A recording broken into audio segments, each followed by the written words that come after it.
Gece yine seni pıçıldayır adınla. Güle dokunur saçlarıma senin yadınla.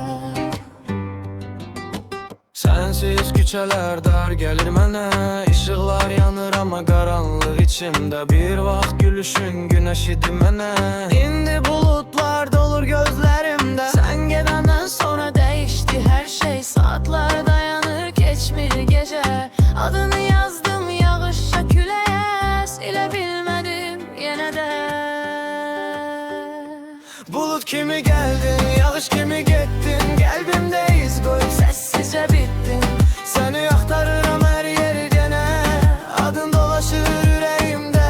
Bulut kimi geldin, bana ümit verdin. Sonra bir anda her şeyi sildin. İndi tek kalmışam hatirelerle. Sen uzaklarda, ben yine sende.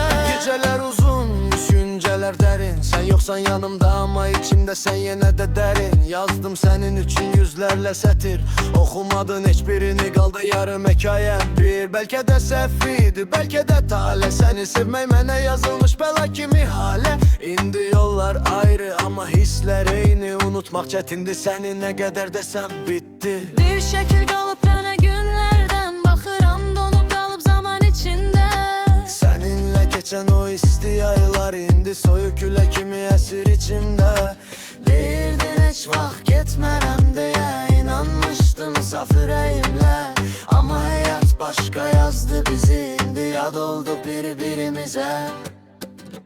Bulut kimi geldin, yağış kimi gittin. Kalbimde iz koyup sessizce bittin. Seni aktarıram her yerde yine.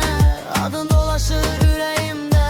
Bulut kimi geldin, beni değiştirdin. Sevginle beni yeniden yarattın. İndi ise kalmışam tek başıma. Sen ise hatıra oldun hayatıma.